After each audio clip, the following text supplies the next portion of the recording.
ចាជំរាបសួរពុកម៉ែបងប្អូនថ្ងៃនេះ90ថ្ងៃដេ7ដេ7ទៅដេ7ចា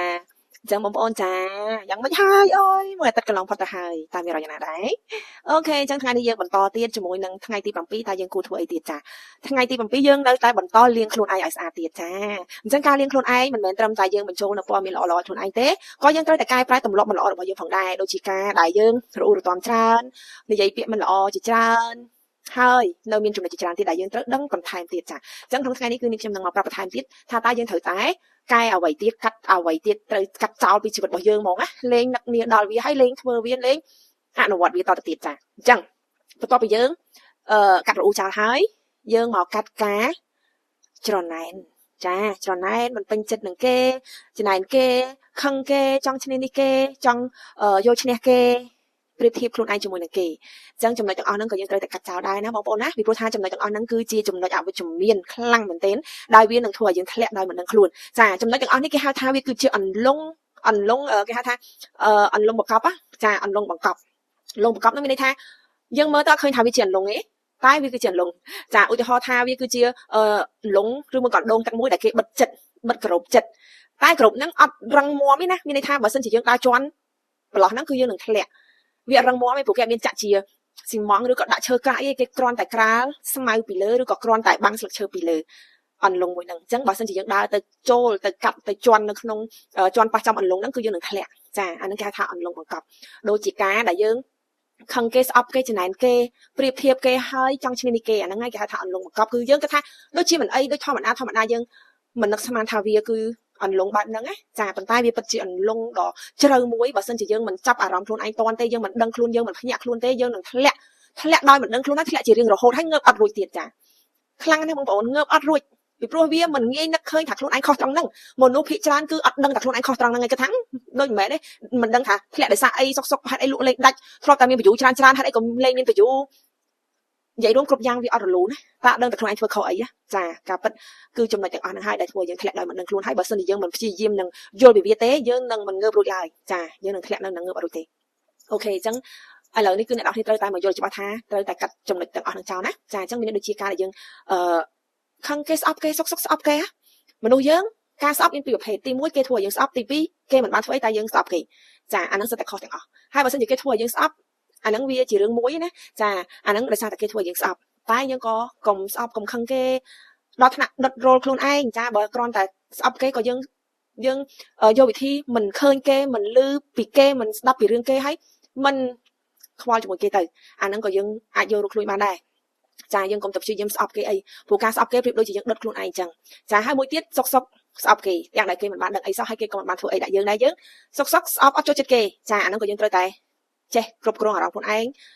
កុំស្អប់គេនិយាយរួមទៅកុំស្អប់អ្នកណាម្នាក់សូម្បីតែសត្រូវចាធ្លាប់លឺមករួចទេស្រឡាញ់បានសូម្បីតែសត្រូវចាអញ្ចឹងយើងមិនចាំបាច់ទៅដល់ថ្នាក់ទៅស្រឡាញ់គេបង្ខំខ្លួនឯងស្រឡាញ់គេព្រោះមនុស្សយើងមិនអាចទៅបង្ខំចិត្តឲ្យស្រឡាញ់ណាម្នាក់បានទេប៉ុន្តែយើងគ្រាន់តែកុំស្អប់គេចាកុំស្អប់គេកុំខឹងគេកុំមួម៉ៅជាមួយគេហើយបើយើងធ្វើមិនតាន់បានទេយើងត្រូវរកវិធីធ្វើម៉េចកុំឲ្យយើងឃើញគេកុំឲ្យយើងជួបមុខគេកុំឲ្យយើងអីចឹងទៅចាបើសិនជាមាន Facebook ជាមួយគ្នាយើងប្លុកគ្នាទៅ unfriend គ្នាទៅចាឃើញរូបគេយើងឆាប់អូសរំលងអីចឹងទៅកុំឲ្យយើងឃើញគេបើសិនជាយើងឃើញគេហើយយើងមួម៉ៅចឹងយើងព្យាយាមកុំឃើញគេចាហើយព្យាយាមកុំនឹកដល់គេកុំរលឹកដល់គេទោះជាគេធ្លាប់ធ្វើអ្វីដាក់យើងក៏ដោយក៏យើងបំភ្លេចចោលទៅចាគេហៅថាគេហៅគេឈ្នះជាមាចាញ់ជាព្រះឈ្នះជាមាមានន័យថាយើងសុខចិត្តចាញ់ចោះប៉ុន្តែយើងនឹងបានចិត្តព្រះចាចិត្តព្រះគឺព្រះមិនចេះខឹងអ្នកណាមិនចេះស្អប់គុំគួនអ្នកណាទេព្រះតែងតែសុខចិត្តចាញ់ប៉ុន្តែចាញ់គឺឈ្នះចាចិត្តយើងត្រជាក់ចិត្តយើងស្ងប់យើងសុកចិត្តរបស់យើងវានៅសុកចាបើសិនជាអ្នកចង់ឈ្នះគេអូយមួម៉ៅក្តៅក្រហាយបាននេះខ្ញុំត្រូវតែធ្វើមិនចង់ឈ្នះម្នាក់ហ្នឹងត្រូវតែរកវិធីមិនសងសឹកមិនអីមិនដើម្បីឈ្នះចាយើងធ្វើដើម្បីឈ្នះមែនប៉ុន្តែចិត្តយើងគឺអត់ស្ងប់ចិត្តយើងគឺអត់មានក្តីសុខហើយកាលណាដែលយើងអត់មានក្តីសុខហើយនោះយើងមិនអាចស្រូបបាននៅរឿងល្អទេចាអញ្ចឹងត្រូវចាំណាអ្នកនរគ្នាបើចង់ស្រូបបានរឿងល្អលុះត្រាតែចិត្តយើងស្ងប់មិនស្ងប់ទេចិត្តយើងមានសេចក្តីសុខចាចិត្តយើងមានសេចក្តីសុខយើងរីករាយពេលណាយើងនឹងទទួលបានលទ្ធផលល្អៗនៅពេលនោះអញ្ចឹងបើសិនជាយើងឡៃតែខឹងគេស្អប់គេចង់សងសឹកជាមួយគេសួរថាតើយើងមានសេចក្តីសុខផ្លូវចិត្តទេអត់មានទេចាអត់មានទេអញ្ចឹងហើយបង្កើតឲ្យយើងខឹងស្អប់អ្នកណាទេចាទោះជាបុគ្គលនោះធ្វើអ្វីដាក់យើងក៏ដោយអ្វីបើសិនជាគេធ្វើអ្វីខ្លាំងជ្រុលមកលើយើងខ្លាំងចាយើងដោះស្រាយតាមសន្តិវិធីយើងរកវិធីទៅបែបណាធ្វើមិនកុំឲ្យគេមកប៉ះពាល់យើងចាយើងមិនប៉ះពាល់គេហើយក៏កុំឲ្យគេមកប៉ះពាល់យើងដូចគ្ន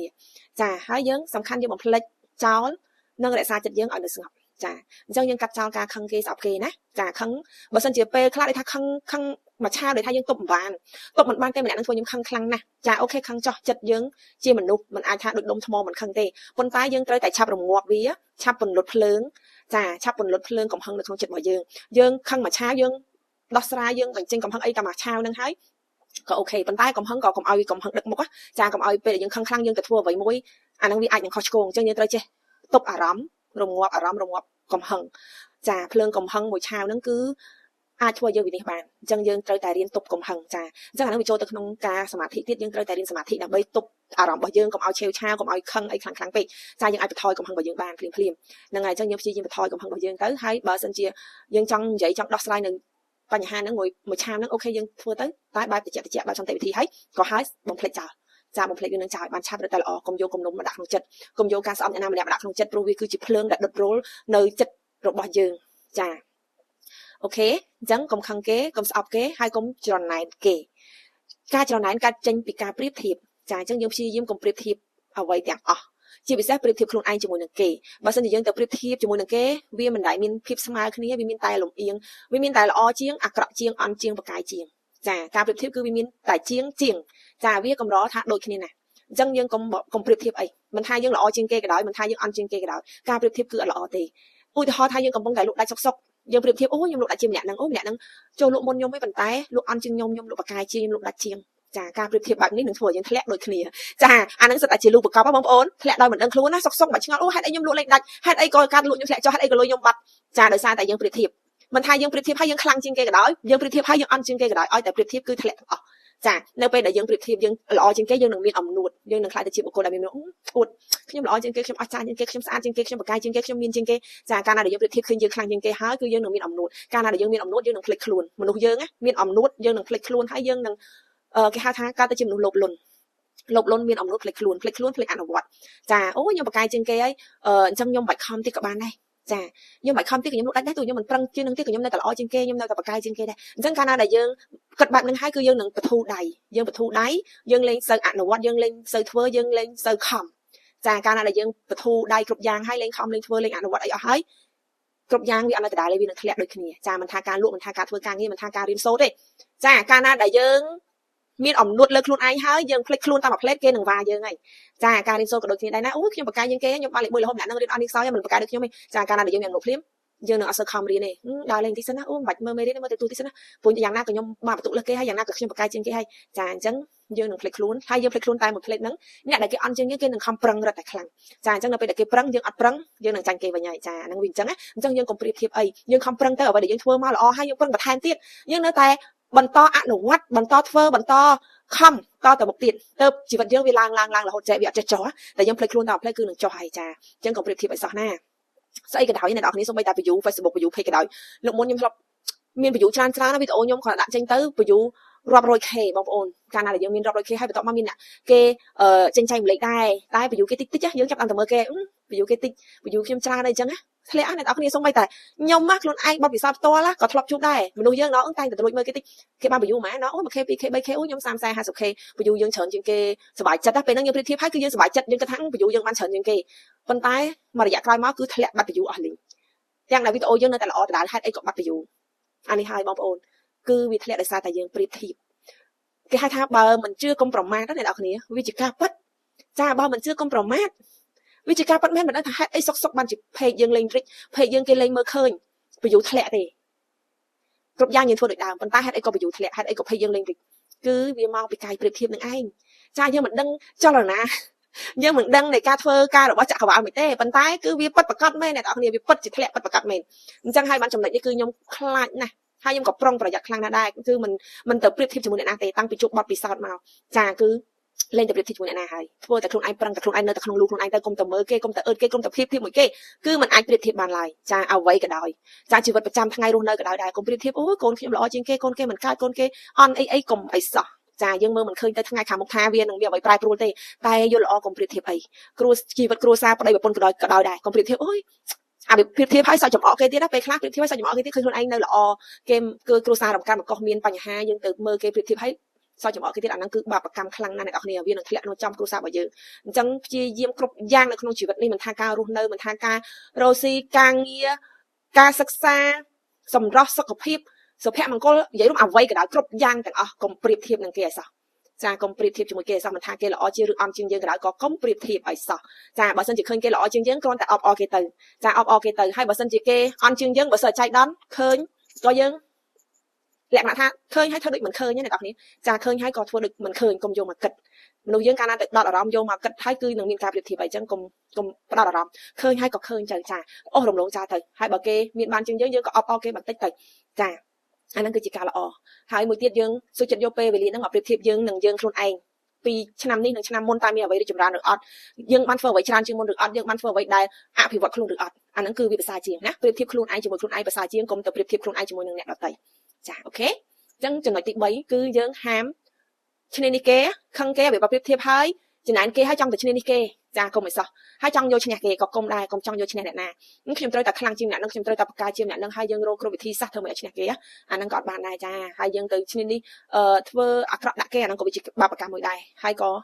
គឺជារឿងដែលយើងមិនត្រូវធ្វើដូចគ្នាចាអញ្ចឹងនិយាយរួមទៅគឺយើងសាងខ្លួនឲ្យល្អដូចអ្នកកាន់សិលអញ្ចឹងអ្នកនរគ្នាចាប្រៀបដូចជាអ្នកកាន់សិលអញ្ចឹងអ្នកខ្លះពេលដែលអនុវត្តច្បាប់ស្រុកទីអីហ្នឹងហើយដូចប្រៀបដូចជាអ្នកកាន់សិលអញ្ចឹងគឺមានចិត្តល្អចាចិត្តល្អចិត្តគេហៅថាចិត្តបរិសុទ្ធមានមេត្តាករុណាធម៌នៅក្នុងចិត្ត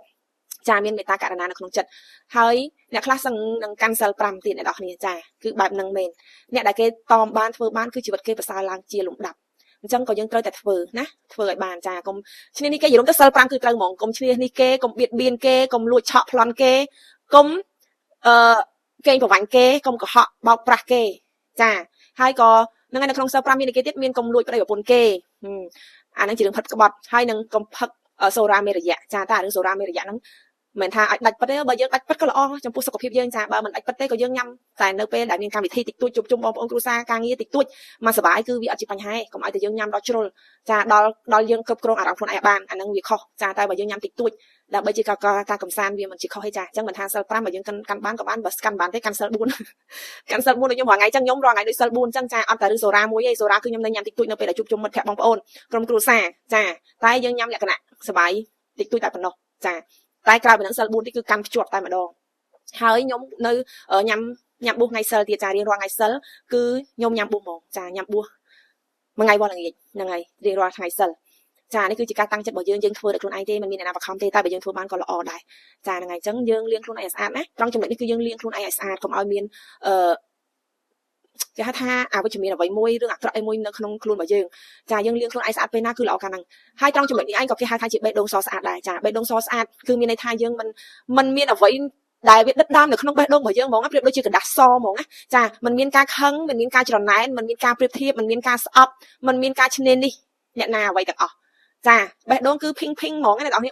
ាបេះដូងគឺស្រស់ស្អាតចាថែរក្សាបេះដូងរបស់យើងឲ្យមានពណ៌ស៊ីចម្ពោះពណ៌ដ៏ស្រស់ស្អាតមានថាចិត្តរបស់យើងគឺជ្រះថ្លាមើលទៅណាក៏រីករាយមើលទៅណាក៏សប្បាយចិត្តបែរទៅណាក៏រីករាយងាកទៅឃើញអីក៏រីករាយងាកទៅឃើញអីក៏មានក្តីសុខងាកទៅឃើញអ្នកណាក៏មិនមានទុក្ខកង្វល់ចាកុំឲ្យឃើញគេខឹងគេឃើញគេស្អប់គេឃើញគេមិនចូលចិត្តគេឃើញគេមួម៉ៅឃើញគេចង់ច្នៃគេចង់ឈ្នះគេឃើញគេមិនអស់ចិត្តទេគឺត្រូវតែចង់ឈ្នះម្នាក់ហ្នឹង no អាហ្នឹងគឺបេះដូងយើងអត់សស្អាតទេអញ្ចឹងយើងត្រូវធ្វើម៉េចបេះដូងយើងងាកឃើញអ្នកណាក៏អូខេចាមិនថាម្នាក់ហ្នឹងជាសត្រូវរបស់យើងម្នាក់ហ្នឹងធ្លាប់ឈ្នានេះចំណែនឬក៏ចង់ធ្វើអ្វីមិនល្អចំពោះយើងក៏ដោយក៏ងាកទៅយើងធម្មត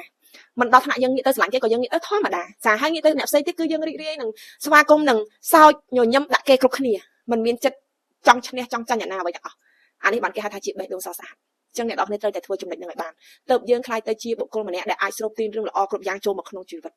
ចាគ្រប់ជ្រុងនៅជីវិតតែម្ដងគឺយើងនឹងស្រូបបានគ្រប់យ៉ាងដែលល្អចូលមកក្នុងជីវិតរបស់យើងឲ្យតែយើងធ្វើបេះដូងយើងឲ្យសស្អាតសិនអូខេយល់អត់អ្នកនរគ្នាត្រង់ចំណុចបេះដូងសស្អាតនេះអញ្ចឹងរួមសេចក្តីមកពីថ្ងៃទី1ទី2ទី3ទី4ទី5រហូតដល់ទី6ទី7ថ្ងៃនេះគឺធ្វើយ៉ាងណាលាងខ្លួនឯងឲ្យបានបេះដូងសស្អាតអូខេចាបេះដូងសស្អាតបើអត់មានបេះដូងសស្អាតទេយើងអាចស្រូបទាញបានទេអរគុណហើយសម្រាប់បងប្អូនដែលមិនទាន់បានចុច like subscribe YouTube នេះទេកុំភ្លេចចុច subscribe ផងណាដើម្បីទទួលបានវីដេអូថ្មីៗ